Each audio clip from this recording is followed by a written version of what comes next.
इस सूबे के लोगों को खुशखबरी दूं, इस सूबे के किसानों को खुशखबरी दूं।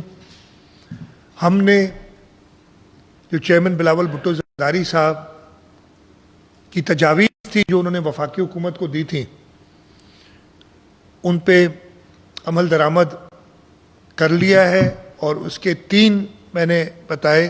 पहली सबसे बात कि हम गंदम प्रोक्योर भी करेंगे 8 लाख से 12 लाख टन के दरमियान, कोई नंबर जो हम फाइनल करेंगे सेट हुकूमत करेगी।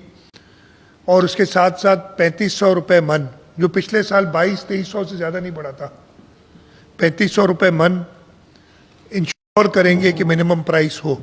हमारी प्रोक्योरमेंट इसी रेट पे होगी। उसके अलावा हम फार्मर्स के लिए एक प्रोग्राम बना रहे हैं जिसके तहत उनको 1 बोरी डीएपी की और 2 बोरी यूरिया फी एकड़, टोटल 4,11,408 फार्मर इससे मुस्तफीद होंगे और 22,62,786 एकड़ ज़मीन आबादी इससे मुस्तफीद होगी। ये टोटल 55.89 बिलियन का पैकेज है जो हुकूमत सिंध फार्मर्स और फार्मर्स की वजह से फिर पूरे सूबे के लोगों को दे रही है, इसलिए कि ये गज़ा, जैसे मैंने कहा, गंदम सब आते हैं, ये वीट ग्रोअर्स के लिए है। इसके साथ साथ एग्रीकल्चर इनकम टैक्स इस साल जो पिछला साल गुजरा है, यानी 30 जून 2025 तक जो भी आपकी इनकम एग्रीकल्चर से होगी उस पर एग्रीकल्चर इनकम टैक्स पुराने रेट से ही लगेगा, जिसकी हाईएस्ट सीलिंग 15% थी।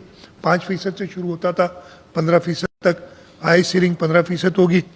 और सब के सिलसिले में मैं शुक्रगुजार हूँ। जैसे मैंने कहा, वफाकी हुकूमत से हम बात करते रहे, वफाकी वज़ीर भी इधर आए थे, प्राइम मिनिस्टर साहब ने कई मीटिंग्स इस पे ली और चेयरमैन साहब की टोटल इस मेरे ख्याल है नहीं तो 6 से 8 मीटिंग्स चेयरमैन साहब ने पर्सनली खुद की हैं इस मामले पे, जिसकी वजह से ये कामयाबी हमें मिली है। तो मैं ये मुबारकबाद सबको देना चाहता हूँ।